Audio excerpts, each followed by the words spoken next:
Hello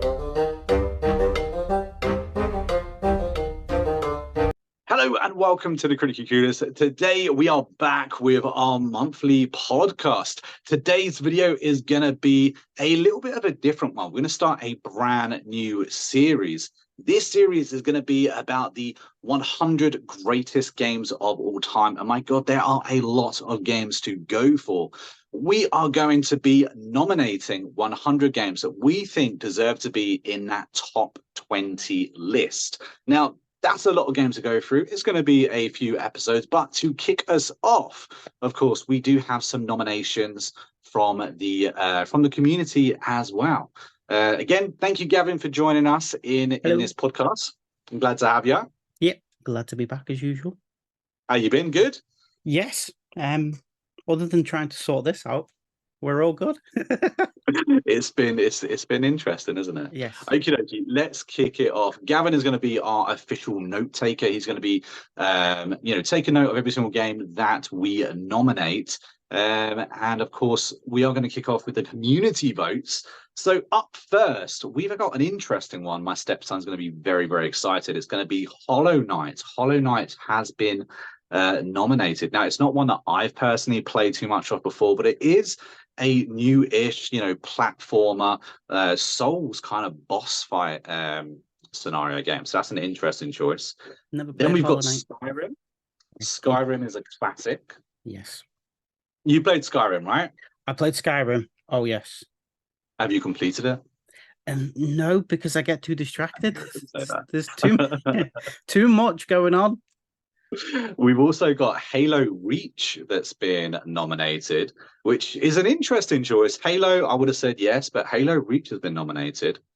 We've also got Battle Brothers. Now, Battle Brothers is a turn-based strategy game that got released last year, I believe. We've also got Detroit Become Human nominated. Not one I've played personally. I played myself. I think I played it on the PC when it came out on the PC. It is fantastic story. The choice, every choice you make makes a difference. Literally everything you make. If you're snotty with one of your replies, it makes a difference in the That's outcome. Interesting. Yeah. Love those kind of games. We have got one of my favorites here, KOTOR, that's been added. Now, for anyone that doesn't know, heathens over here, like Gavin, that is Star Wars Knights of the Old Republic, possibly one of the greatest Star Wars RPGs ever made. Absolutely would have been on my list. Controversially, we have got Baldur's Gate 3. Now, this is a brand new game out. I mean, what is it, less than a month old? Does this really deserve a shot at being on this list? But that's been added. We've got Halo as well, absolute classic, so I get that. Yeah. We've also got Red Dead Redemption 2 that has been added. I see that they've announced a 3 possibly. That's very exciting news. Yeah. I heard that there's possibly a movie getting made with Jack Black playing one of the key roles. Is that the one where Henry Cavill's Arthur? Yes, I see. Because he bought Roach, so he could incorporate Roach from The Witcher into. Interesting. Yeah. So interesting. Yeah. So we also have Pokemon Red and Blue, complete classic. Final Fantasy VII, which possibly, that was the game that kind of saved the PlayStation, to be fair. It's probably the only Final Fantasy I've played around 100 to 200 hours of. Probably. That's insane. Well done, you. I did enjoy it. Game. But you see, I never got to complete it because my foster brother decided that he wanted to take the disc and rub it on a hard surface for me and, make it nice and non-shiny. You should have killed him. Yeah. And then lastly, we have got Super Mario World that has also been nominated. That's it for the community nomination. So now we're going to move into our very own nomination. We're going to tell you exactly why we think they deserve to be on this list as well. And I think I've done enough talking, so let's kick over to Gavin. Gavin, what is your first choice? Oh, first choice would definitely have to be Minecraft. Um, the amount of hours we put into it as a group, as well as the amount of hours, You and Marty? yeah. I mean, the amount of hours probably everyone's put into it because it is a fantastic. It shows you don't have to have the best graphics, the best this, the best that. See, yeah, Fallout, but mine's for breast cancer awareness, but it's just blurred itself out. Not safe for work, Gavin. No, not so for work, but I mean, it's for awarenesses, so it's yeah. But yeah, Minecraft is again, it shows that you don't have to have the best graphics, you don't have to have the best computer to run it, and it can be a game that you can sink hours and hours and hours in, and it is absolutely fantastic. I mean, my nieces and nephews have played it. I think my wife has probably played it for about 2 minutes, but other than that, it is absolutely fantastic. I agree. I think Minecraft deserves to be on the list just because of how accessible it is to almost anybody of any kind of age range. You know, I know that I played it, my girlfriend's played it, my kids have played it, and it's one of those games that really proved that it's the mechanics within the game that matters, not necessarily these 100 gig games with Yeah, the best graphics possible. You know. yeah, So yeah, the Minecraft is a good one, absolutely. yeah. I think I'm going to kick us off with Final Fantasy VIII. I know Okay. Final Fantasy VII already got a nod, but for me, Final Fantasy VIII happens to be the best love story that's ever been put into a game, which may be a bit mushy of me, but it's also the first one that I ever played. And you know, back when I very first started playing it, I couldn't read, write anything, so trying to Um, understand yeah, the stories, it was one of those, a kind of, you know, learning while playing. It was a brilliant game, the story mechanics. yeah. I mean, again, I think it'd be a difficult game to play with. I mean, I'm pretty sure you're dyslexic the same as me, and reading and writing has always been a struggle. And games that are literally just text based, and you do stuff, and then everything you've got to do is referred to a conversation you've had. And if you Yeah. can't read it, you know you've got to use your Well, that's imagination. kind of how good that game is. You know, it kind of traversed that and still managed to suck you into the story, still managed to Yeah. get you, you know, involved. And for me, partly of why that game was so good was the mini game that you could play in it, where you collected all the cards and you fought against all the monsters within, like even within that game. The mini game itself Okay. was phenomenal. So is that like the mini game that was in The Witcher 3, where you could, is it Gwent? Gwen, yeah. So in a Yeah. way, yeah. So you could Yeah. go Okay. around and collect all different monsters. You could play different people. Almost every single person in a game had their own deck, and Okay. there were like unique cards as well. You could Yeah. also turn monsters into cards, so you could like go out and actually like collect every single card in the Monster. game, which was pretty sick. That sounds good. I don't think I ever played 8. Possibly. I mean, I might have Missed played out. it in passing, but not sat down to put a good couple of hours onto it. But if we're moving on to second choice or third choice would probably be Tomb Raider. So Ooh, Tomb Raider obviously has been a staple in a lot of people's lives for years. The original, five movies. yeah, they've not. Well, who would you prefer?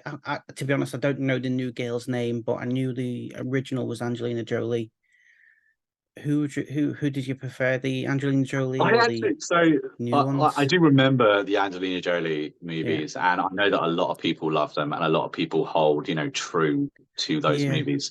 But personally, I loved the new one. I thought it was like, I don't know if you played the latest game, but I thought it kind of no, held very true to the latest game. yeah, It brought in that kind of adventure element to it, and she yeah, wasn't just already have everything. You're seeing the making of Tomb of Raider. you know of Laura Croft there. Yeah, And so I think personally, I really yeah. like the new one.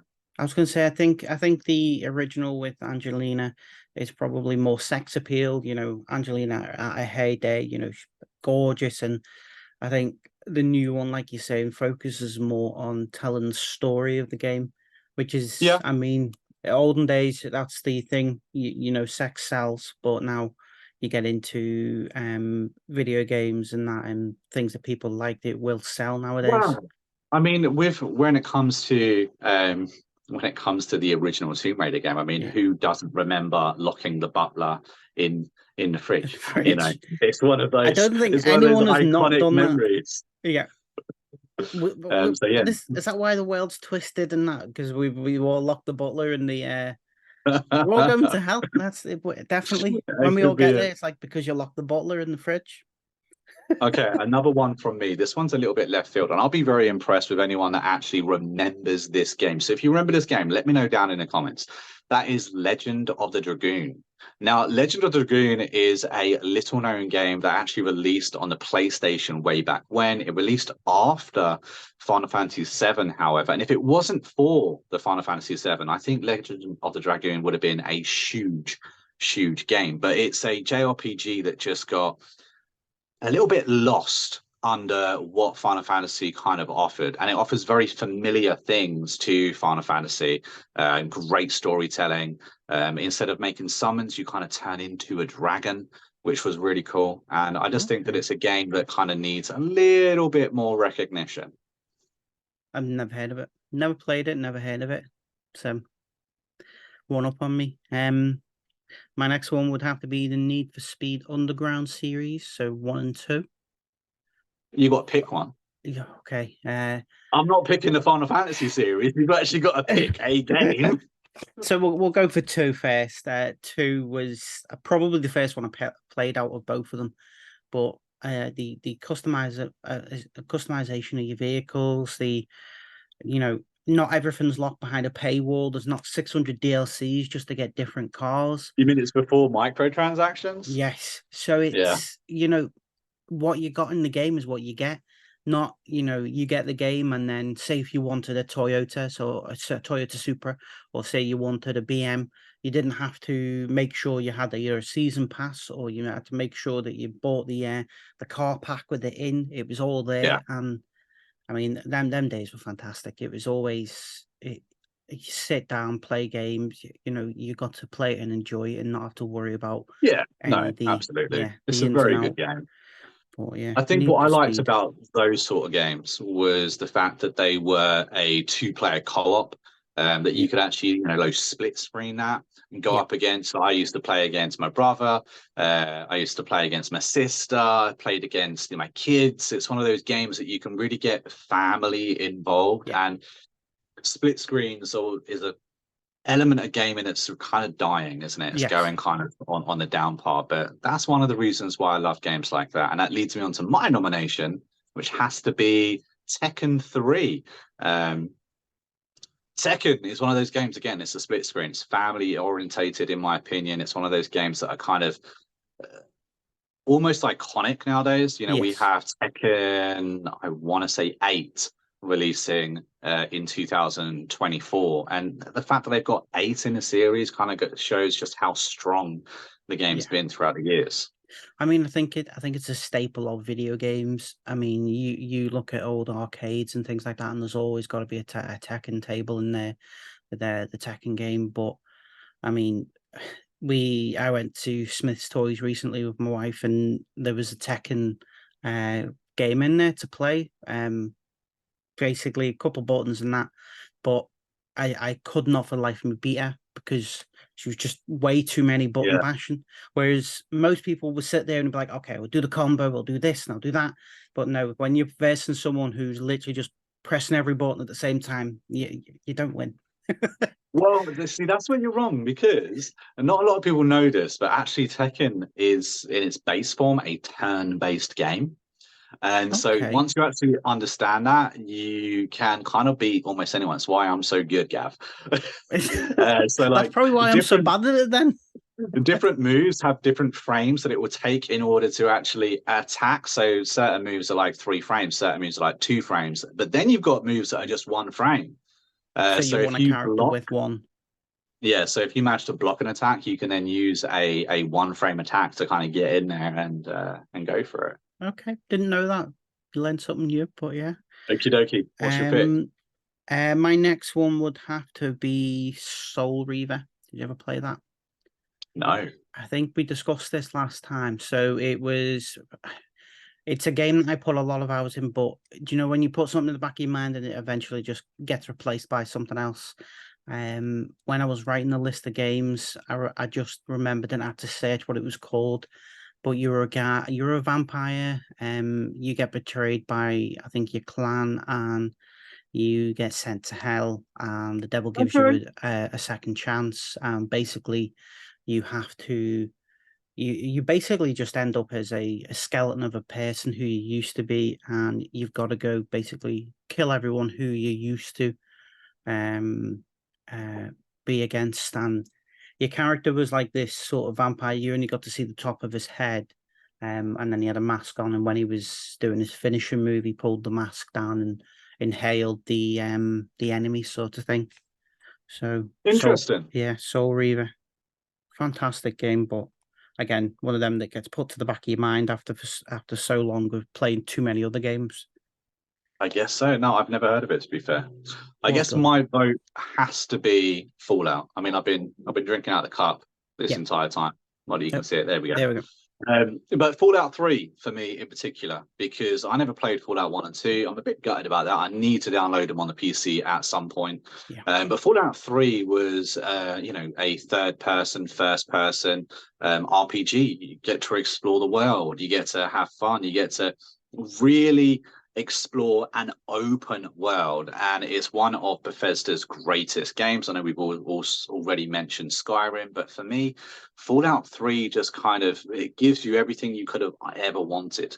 Yeah, A sort of true throws you range of into the deep freedom. end. Yeah, it sort of throws you into the deep end at the start, and you can, I mean, you set your own destiny in the game. You continue with the story, or you join the factions, or I mean, you can just stay in the settlement, which I mean, some people have managed to do, and I think there is videos of people just living in the settlement. But Yeah. yeah, Fallout 3 is a really good game, definitely. One of my favorite memories of Fallout 3 was taking over Tenpenny Tower. Now, a lot of people had the choice to either give Tenpenny Tower to the ghouls Yeah. or to blow up Megaton. Now, of course, I blew up Megaton.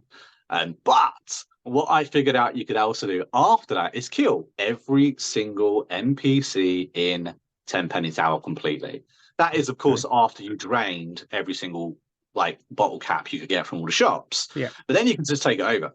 So then I would then like decorate all the rooms with like cigarettes or rifles or all these kind of things. And I'd go out through the wasteland and get boxes of cigarettes and have hundreds of boxes of cigarettes because you could individually place the items. Right. Okay.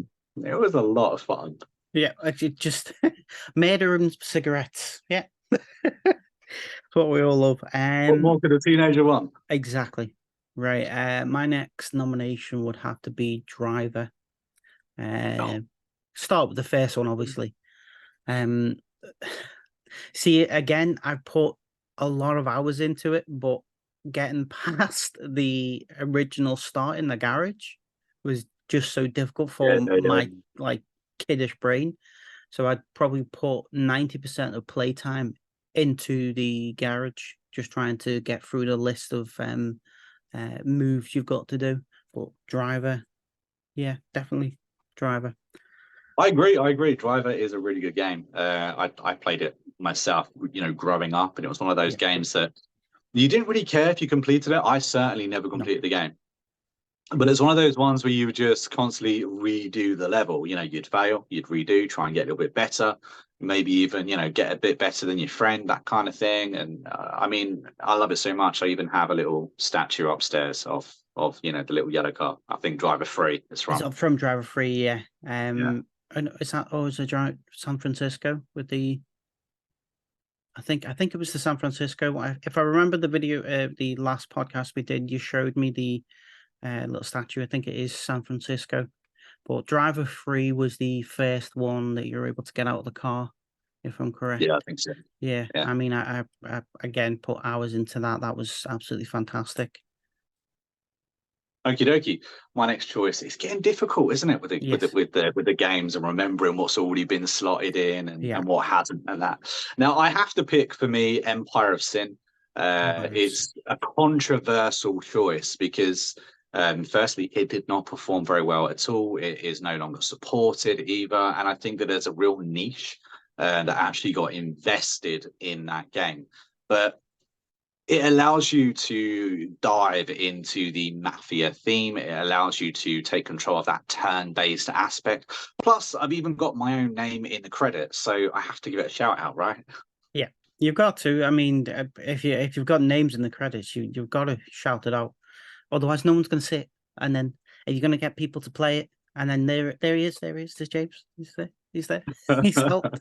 But I didn't play Empire of Sin, but I think I remember it's sort of the same concept as one of the Mafia games where in the end you start selecting businesses to take over and things like that, and you Yeah, send your men to it, don't you? can definitely build. I think it's probably more closely related to like a Monopoly type of Yeah. game, in a sense that you do take over the different precincts and expand your color across the world map, and then eventually you go out and you kill every single boss in the game, in a brutal and gruesome way. Yeah. Okay. My next one would have to be Test Drive Unlimited 2. Okay, yeah, So good choice. the just the aspect of it was more, obviously you've got the likes of Forza, you've got the likes of Gran Turismo.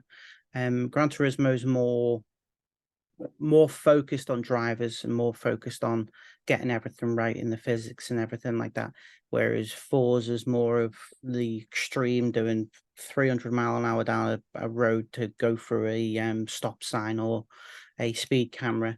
But Test Drive Unlimited sort of mixed them both. And I remember playing it for ages and ages just to save up enough money just to buy myself. I think it was a new apartment with a Porsche or a Ferrari. And I think I got to that point, and then because I'd put so many hours into it, I was at the point where I was like, okay, we'll put it down for a little bit and then just never get to pick it back up again. But yeah, Test Drive Unlimited 2. But there is a new Test Drive coming out, but not sure about it yet. Is there? I don't think there's any kind of release date on that yet, though. No. Because I heard about it a while ago. And Test Drive, I agree. It's a great game. It needs to be more highly spoken of. And there isn't too many games out there today that kind of do what Test Drive have done. Yeah. It was a staple of a game. It was absolutely fantastic.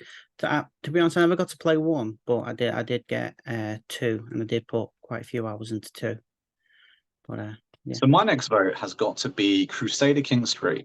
Now, Crusader Kings 3 is a game of history, really, an endless story. As some people will describe it as a game without aim, because you're kind of just thrown into a medieval period of your time, taking over some kind of lord or creating your own lord. And it doesn't necessarily do a great job of explaining how to play the game. Which is kind of what I do on a channel, and let everyone know actually how to play the game. But it's kind of endless. You can take on the role of the sons of Ragnar Lothbrok and take over not only Britain, but also conquer Europe as well. Or you can take over the role of the, fallen Roman Empire and try and rebuild it to its former glory. It's the options are kind of limitless in that game. I love kingdom management games, and there's not many kingdom managements out there. Yeah, I think out of sort of the kingdom management games, I probably played Bannerlords. Other than that, I've not really delved into any of that sort of kind of game. I think on console, the number of kingdom managements out there is seriously limited. So it's nice to see this game not only come onto console, I believe it was last year, but also thrive and do really, really well, continue to get support, and just enable console players to actually get their hands on that kind of a strategy game. Yeah, it is good. My next one would have to be Arma 3. So it is a military sim type.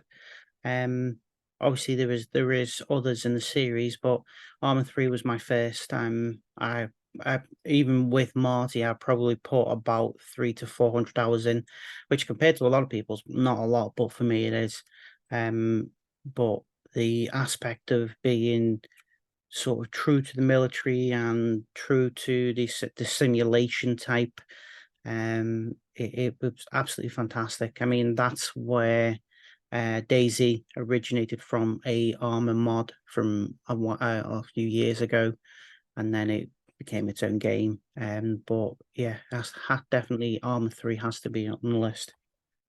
Well, it's not a game that I've actually played personally, but I do know that you and Marty played it extensively. And I also know my good Yeah. friends over at Task Force Gaming play it and cover it on their channel quite often as well. So it's one of those games that's definitely out there, have a really Yeah. good, strong community. And it seems to continue keep getting support as well, which I think is the main thing with gaming today is that continued support.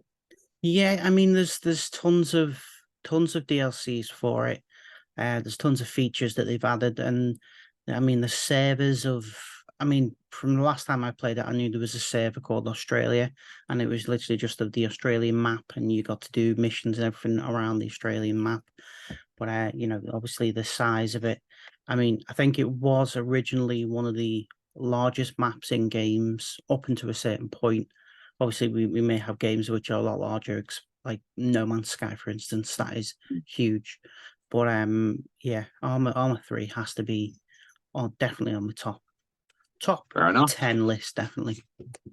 Well, we'll see about that. Yeah. We'll definitely argue it soon. Yes.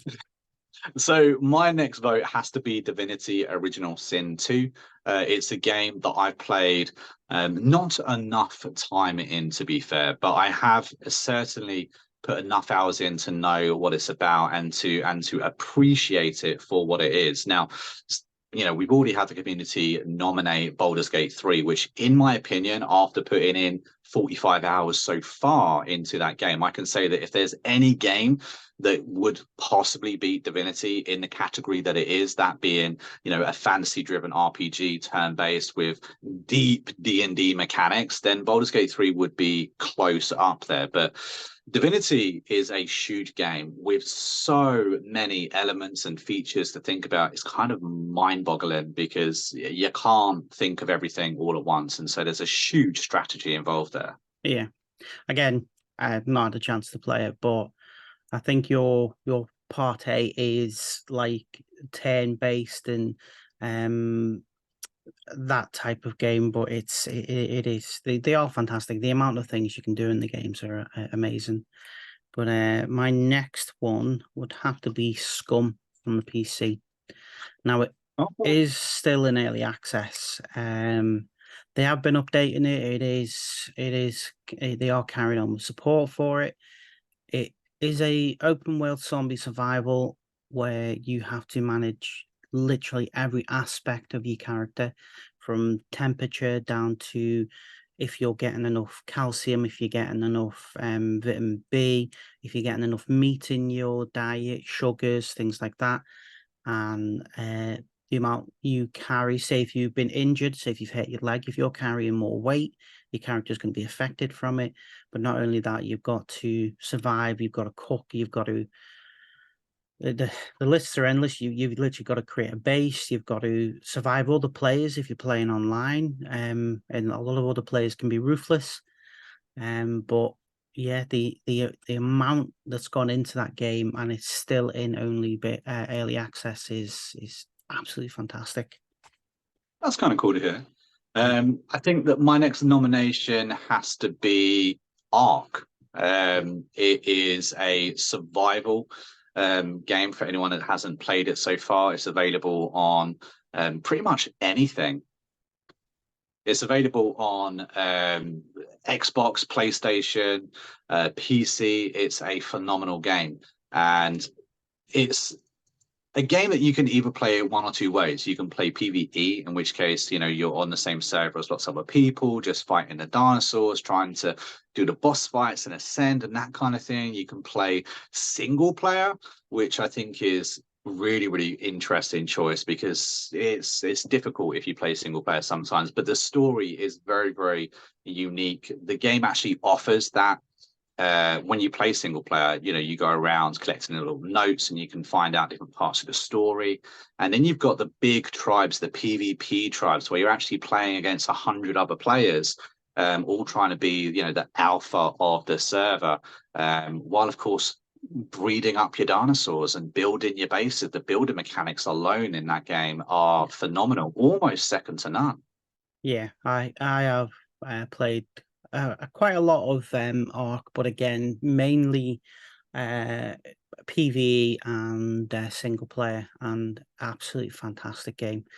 I mean, the aspect of you've got to tranquilize your dinosaurs, and then you've got to It's yeah, you've got to feed them then to keep them alive and keep them, going. So eventually they become part of your tribe, and then you can level them up, and the amount of things you can do is it's absolutely fantastic. I mean, building in the trees when you were able to put bases in the trees, that was Yep, yep. fantastic.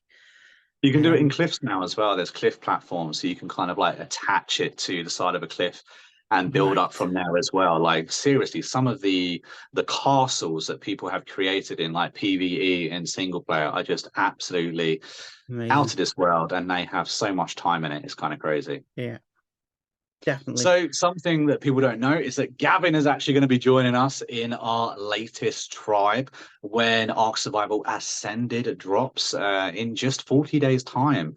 Um, Yes. Gavin is going to be joining us there, and we're going to try and survive as a tribe here at the Critically Curious for as long as possible.